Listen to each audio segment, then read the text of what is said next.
Hello and welcome back. In this video I'll be taking you on a trip around Iceland, driving the entire ring road and taking in the stunning sights, both the famous and off the beaten track. And apologies in advance for my pretty terrible pronunciations. Sorry. We visited as a 1-week family holiday, flying in and out of Akureyi in the north, taking a budget flight run by easyJet from Gatwick in the UK, and staying in fairly affordable self-catering hostels. But the same route and stops could equally apply whether you start in Reykjavic or anywhere else, and of course you could take as long as you like or only dip into the sections you're interested in. So there's something for you here in this video whether you're planning a trip to Iceland or just fancy seeing some lovely landscapes. I travelled in April when the days are lengthening and the worst of the winter weather has passed, but there's still some snow on the peaks for some great views and even the chance for some snow sports. Since most of the rougher roads in the interior are still closed in April, at least for rental cars, I opted for an easier route that was entirely sealed, mostly concentrating on the number 1 ring road, roughly around the perimeter of the island. As such, I felt comfortable hiring a cheaper 2-wheel drive car, although do be warned the weather can change quickly in Iceland, and one day we awoke to a foot of fresh snow. Luckily, all rental cars are fitted with winter tyres up to the end of April, so if you take it slowly with no sudden movements, you should be fine. With my trip starting and ending in Akureyi in the north, I planned to head clockwise around the whole island. I roughly divided the distances for each of my 7 days, factoring in extra time where necessary for planned hikes and other activities, before then booking accommodation. Now, Iceland is famously expensive, so to keep costs down we booked hostels for each night, self-catering breakfast and dinner, and mostly making our own lunches too.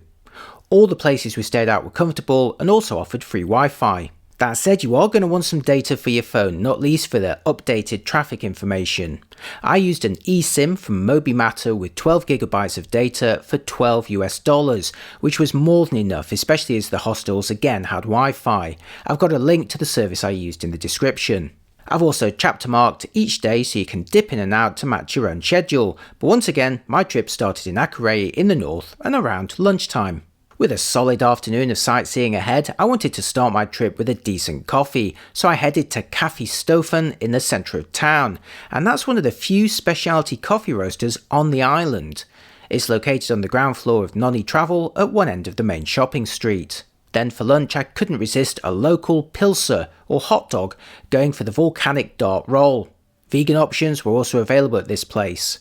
And I'd also recommend filling your car with fuel, snacks and any food that you'll need for the evening, as there's going to be very few stops before you reach the east coast and supermarkets generally close in Iceland around 7 PM. First stop on Route 1 heading east from Akureyi is the spectacular Gordafoss, a huge curved waterfall with multiple viewing areas. Next come the peaceful shores of Lake Myvatn, followed by the nearby thermal landscapes including Grundarfjörður, a small but atmospheric cave with free parking, and Hverir, where you'll find bubbling mud pots and gas vents. Like many sites around Iceland, entry is free, with cost of the maintenance covered generally by a flat parking fee that's typically 1,000 Icelandic kroner, and that's about £6 or roughly $8. Some of the car parks have got machines for payment, but make sure you also have their easyPark app downloaded for those that don't. From there it's about a 2-hour drive east to our first night's accommodation in the small town of Egilsstaðir, and that's the largest settlement in the east of the island. The drive was very quiet with some lovely landscape views, but again, not a lot for stopping and shopping, so make sure you're well equipped. We stayed the night at Lyngas Guesthouse with comfortable rooms and a large shared kitchen and dining area. Meanwhile, the town itself has a couple of supermarkets and fuel stations, but again, beware of their opening hours. Day 2 was mostly about driving to the small town of Hofn, a roughly 3-hour trip depending on the roads with casual stops at waterfalls planned en route, but we awoke to about a foot of fresh snow, ruling out some of those side trips. Now, anybody driving in Iceland, especially outside summer, should bookmark the National Traffic Info website, linked below, which indicates exactly what roads are open and what conditions you can expect.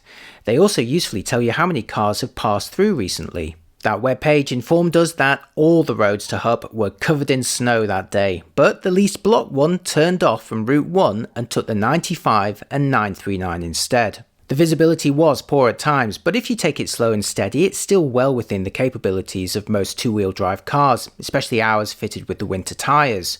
We made it fine, but we did see a couple of larger four-wheel drive vehicles which had driven off the side of the road and were patiently awaiting rescue. Don't worry, they were fine, but their trip had been cut short, so do be careful.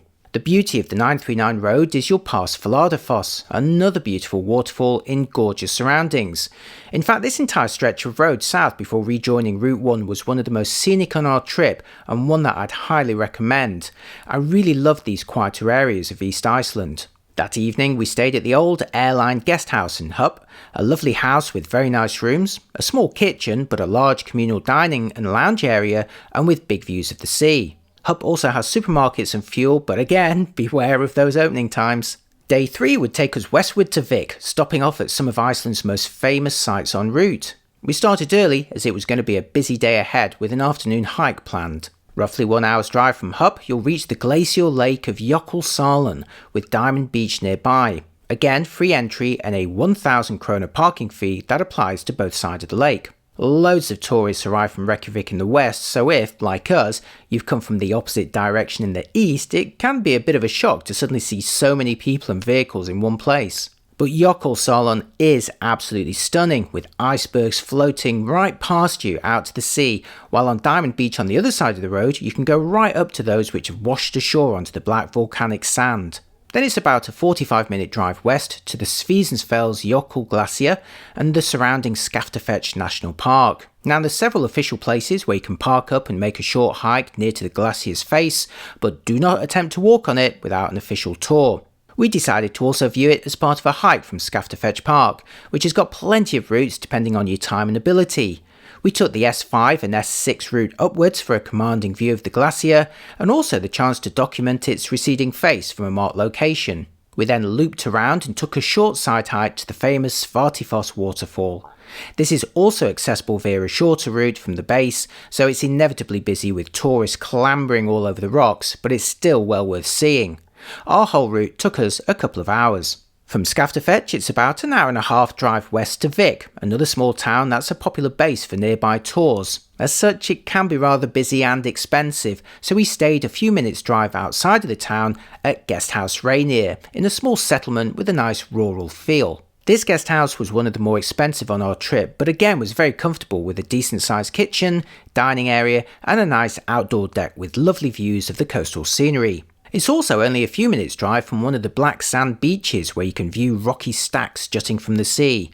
Just watch out for those sneaker waves. We briefly returned to Vik in an attempt to visit School Beans, a coffee shop in a converted school bus, but it was on one of its closed days, so we began our drive westward to Reykjavic with a couple of planned stops. Our first stop was 2 hours drive from Vik, heading towards the famous Geysir.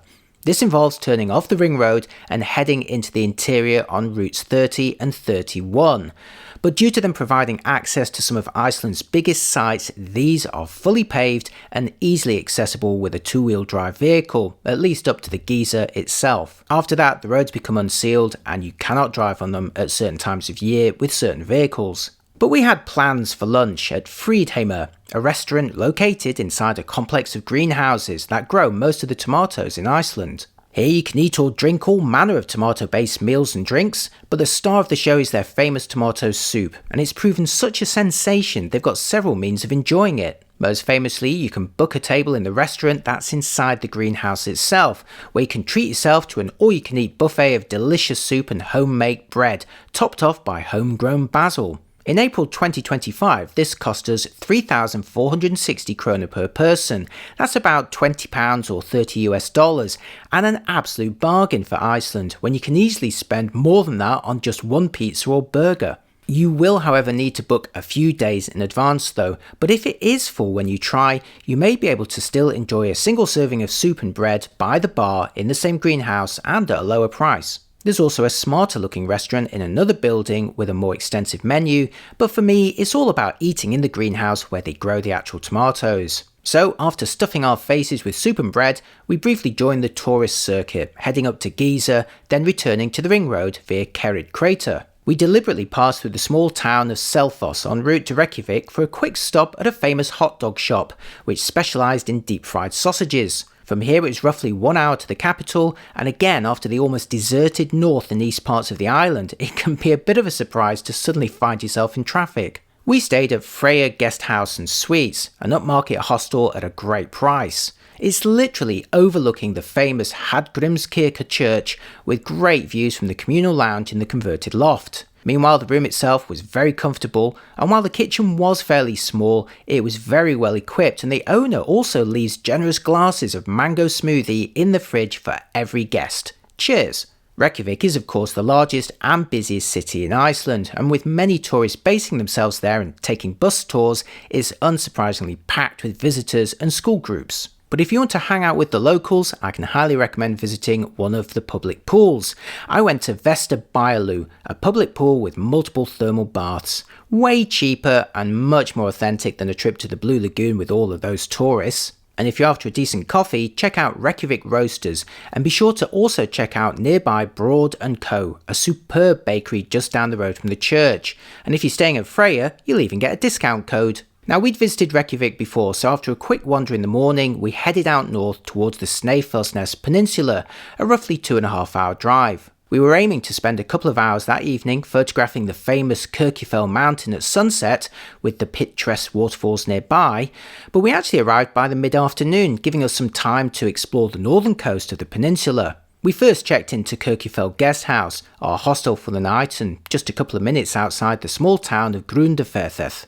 Everything's so close here, you can see the mountain from the hostel, and while the rooms were quite small, they were comfortable, and there's a dining room alongside the communal kitchen. And with a view of this iconic mountain from the nearby Grundarfjörður, you'll find Valeria Coffee Roastery, an excellent cafe that served the best brew I had in the whole of Iceland.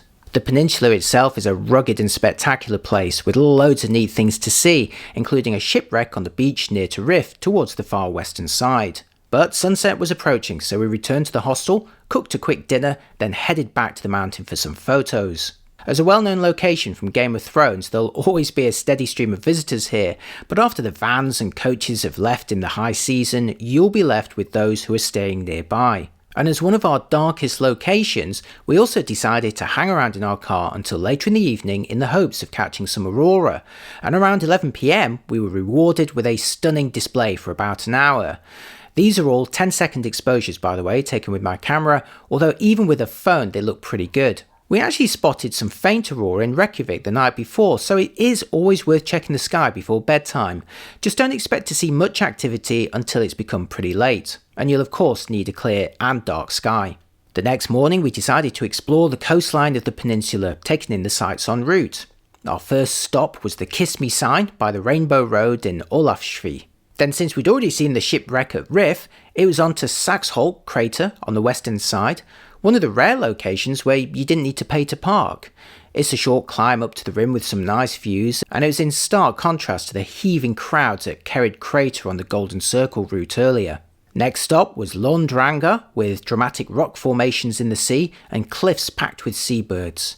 It's all within a few minutes walk of the car park. Then on to Relfellska, a gorge involving a short hike towards some cliffs, a little balancing across some rocks to enter the gorge, then gazing upwards into the sky. When we visited in April, there was still some snow around, and some of the rocks entering the gorge were very slippy, so do be careful. And finally, for the peninsula, Budakirkja, a tiny wooden church that's painted black and the star of many landscape photos in the region. Now, I'm not sure if it were due to Easter or some work being done, but tourists were being kept outside the building. But you get the idea. This was my first visit to the peninsula, and I was really impressed by the number of things you can see, pretty easily too, and how accessible it all was. The outer road is fully paved, easy to drive, and you can get around and see most of the sights in a single day. Do keep an eye on your maps though, as some of the roads crossing the peninsula become dirt tracks. So we took a slightly longer but ultimately faster paved route back to the ring road before then heading north with only one whole day remaining. Knowing I wouldn't start the drive until late afternoon though, I decided not to go all the way to Akureyi and broke the journey in Sauðárkrókur. Again, like the earlier portions of my trip, I loved how the roads became gradually quieter and the landscapes more rugged. I was also excited to be heading into the mountains and passing some small ski resorts we had earmarked for our final day, but while there were some flurries of snow, this area hadn't got enough to open its resorts. Either way, we stayed at Arctic Hotel's 550 Guesthouse, which had a colourful mural on the exterior, a small but comfortable room, and a giant dining area. The next morning, all we had to do was drive an hour or so to Akureyi, leaving us the whole day to explore, and having heard a ski resort was open in that area, we decided to head to it. So this is Hlíðarfjall, a small but very pleasant ski resort overlooking Akureyi itself. There's equipment rental for everything you need other than goggles, but if you do need eyewear, there's some for sale in the base building. There's 2 main chair lifts and some drag lifts too, providing access to a number of short runs and some off-piste areas, which actually had some lovely powder from the recent snowfalls. Definitely recommended if you've got a spare day or even half a day around Akureyi during the snow season. And again, this was during April. Our accommodation that night was Akko Guesthouse, which was okay, but our least favourite on the trip, so booking again, I would be looking for somewhere different. But after a day's snowboarding, we did sleep well and then headed to the airport the following morning for our flight back to the UK. So let me know what you think of this trip and whether you visited Iceland and what your highlights and tips are. Thanks for watching, and if you enjoyed this video, please do check out some of my other travel guides. See you next time. Bye bye.